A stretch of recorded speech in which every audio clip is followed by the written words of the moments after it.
Hello friends, welcome to my channel study with Shruti. So इस video में हम discuss करेंगे मेटल के बारे में। तो मेटल क्या होता है, ये इंक्लूड करता है स्टेनलेस स्टील इंस्ट्रूमेंट्स को या फिर सर्जिकल शार्प जो इंस्ट्रूमेंट्स होते हैं उनको। स्टेनलेस स्टील इंस्ट्रूमेंट्स में क्या होता है कि ये अप्रोप्रिएट होते हैं फॉर ऑलमोस्ट सारे पर्पजेज के लिए।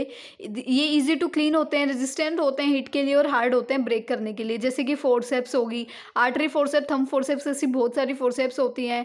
निडल्स ऑफ डिफरेंट गोजेस, बायोस्पेनिजल, लीवर, किडनी एक्सेट्रा। उसके बाद स्कोप्स होते हैं, bronchoscope, proctoscope, blades of laryngoscopes. या फिर शार्प इंस्ट्रूमेंट्स होते हैं, surgical blades, different scissor, razors etcetera. या फिर मिसलेनियस स्पेचुलास जैसे कि होगी, डिस्प्रेसर, टंग डिस्प्रेसर्स हो गया। ये सारी चीज़ें आती हैं स्टेनलेस स्टील इंस्ट्रूमेंट्स में। इसके बाद आता है basic principle for stainless steel instrument care, कि ऐसे कौन कौन से बेसिक जो है इंस्ट्रूमेंट होते हैं जो स्टेनलेस स्टील की केयर में यूज़ होते हैं। तो सबसे पहले होता है प्रॉपर हैंडलिंग करनी होती है हमें इन आइटम्स की। और उसके बाद हीट रेजिस्टेंस या जो एंटी कोरोसिव होते हैं, लॉन्ग लास्टिंग और क्या होते हैं, एक्सपेंसिव होते हैं। हमें बॉइलिंग हम अवॉइड करते हैं और रिपीटेडली क्या करते हैं, ये क्या होता है अगर बॉइलिंग करते हैं तो वो डल हो जाते हैं। ईजिली स्टेलाइज हो सकते हैं केमिकल्स को यूज़ करके, और हमें क्या, या फिर बाय ऑटोक्लेविंग से।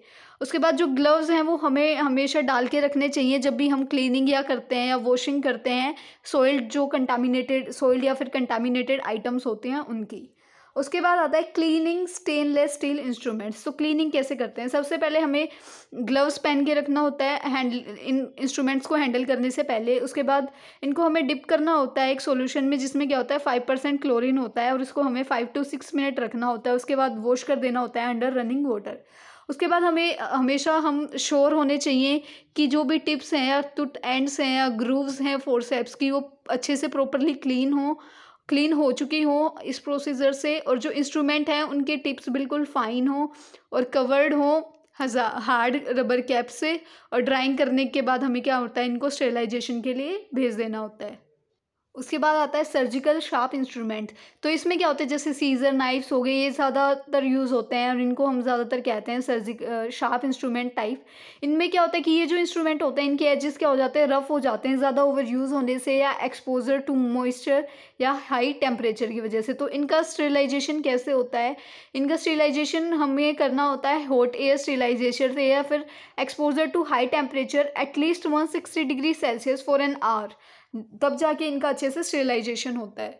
इसके बाद हम डिस्कस करते हैं प्लास्टिक्स में क्या होता है कि इसमें बहुत सारे आइटम्स आते हैं, जैसे कि bowl, bed pan, urinal, kidney tray, syringes, basin, airways, connectors etcetera. ये सारे जो हैं प्लास्टिक आइटम्स होते हैं जो हॉस्पिटल सेटिंग में यूज़ होते हैं।